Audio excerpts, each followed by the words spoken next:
Homelessness is becoming more and more of a problem in America. It seems as though political discourse must, at some level, include homelessness.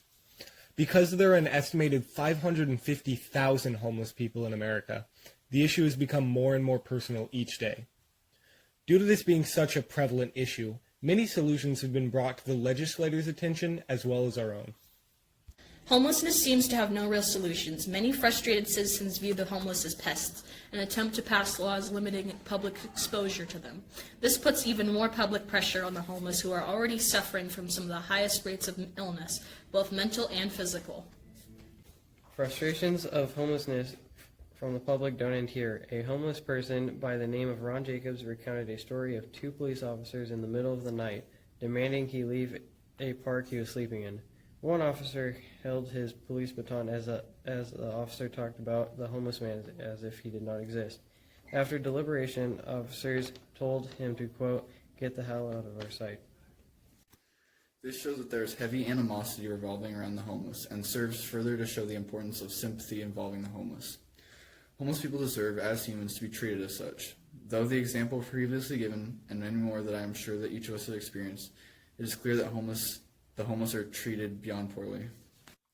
Given this, the primary issue of the homelessness debate itself is the treatment of the homeless. Before a solution can be properly made, one must treat every party involved with respect. If this does not happen, frustration and misunderstanding will follow. Look, we're not just going to have you sit here and listen to how some 5 high school kids have figured out how to crack the code to homelessness. We haven't. We can, however, hopefully provide some insight on the homeless themselves, and maybe give you some more understanding. So we took to the halls of Cascade to see how our community views the homeless. Drug addiction and drug use is very rampant in the homeless population, and so is mental health. And so the problem is that there are tons of people who aren't seeing the care that they actually need, and who are, it's not that they're unable to find housing or find a job, it's that the lifestyle that they've chosen is incompatible with normal society. What are your general thoughts on the homeless? I'll tell you, they are something else. Just pieces of crap. Dope smoking, pot lickers, taking all the taxpayers' money. I mean, who wants to hang out with somebody that smokes weed? I mean, I think people who smoke weed deserve the death penalty, alright? And people don't agree with me like that. And I'm like, listen, you deserve the death penalty too, alright? And it just really grinds my gears when I think about homeless people, alright? So I'm just move on, next question. Do you have a lot of sympathy for the homeless, considering that you dress like you're homeless? Salem and Portland have a very high homeless count, and it's kind of clogging up our roads and sidewalks and stuff, and it gets really gross because they don't clean up after themselves. But I feel like if we made an effort to get them to places to start getting back to work, then that'd be good, but it almost seems like they don't want to get back to work.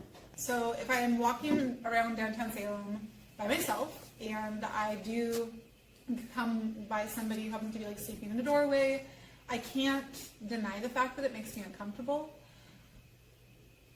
But I also, from that discomfort, feel like I have a lot of sympathy for them. So we went to downtown Salem to see what our homeless population thinks of homelessness itself. The following are 3 interviews of the homeless, 2 of which did not consent to be videotaped, so their audio and subtitles will be provided. And if you don't feel comfortable answering any of them, just don't. Oh, just skip it. I was going to warn you. I'm sorry, I forgot. Somebody peed on that earlier. Oh, well. Yeah, the wall. So after sitting on a bench that a homeless person had peed on, thankfully 3 days prior, we began the interview. Strong start, I know. Name's Julie. Okay. 49. Yeah, my name is Francisco Sierra Cortez. The king already. 49-year-old. My name is Jim. I'm 62. Right now is the hardest part, and it's going to be. No, I've been in situations. This is the hardest in my life. So, what do you think has helped you most throughout your life? Strangely enough, getting that son of a bitch getting hit by that truck. Hit by a truck. There you go. The new step machine has actually really helped me as well, but so is she. Oh, really? She's a major help. And in fact, she started out, I started her out basically as an ESA, an emotional support animal, and she's still that too. She's still that too. I mean, if it hadn't been for her, I probably would have killed myself months ago. I'm certainly thinking about it. And Jeff brought her up to the hospital room I was in, and she came running in. She was like, oh, nuzzling my hand and everything. And I was like, dang, you really did miss me. What do you think are your biggest day-to-day challenges? Well, I don't think it's that difficult. I think that part of the problem is the drugs and the drinking. You have a beer? So what do you think the average person really has a problem understanding about the homeless? Well, for one thing, we're not all drug addicts, we're not all alcoholics, and we are definitely not all fucking shoplifters. They can't crawl out of the hole. Once you get down to a certain point, the availability of showers and that type of thing, it is difficult. But most of this is, their addictions. It really is. And, marijuana and booze and good guys, but they have to get up in the morning at 7 a.m., take bottles in, and have their beer. And I can't do anything about it. And you don't have beer for me, do you? And if you could change one thing about the treatment of the homeless, what would you change? Boy, that's a toughie. Because I've sort of become a little disenfranchised with all my sympathy and empathy. Because they do it to themselves by the addictions. They don't care about themselves. And I've come to learn just this week, quite a few of them are in foster care. Even if somebody don't want to help or don't want to feed them, they don't have to. But for the law enforcement, part of the law enforcement, that's their job, for our safety. But sometimes they went too far.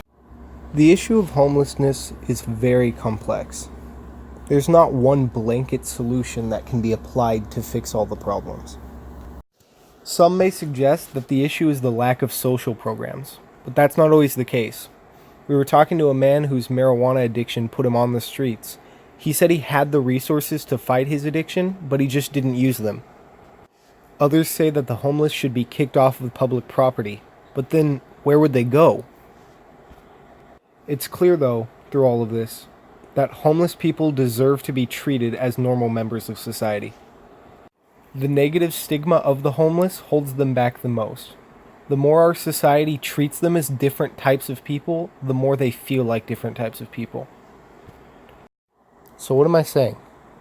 Well, I'm not saying that you should go out and give all your money to the homeless. Not saying you should donate to them at all.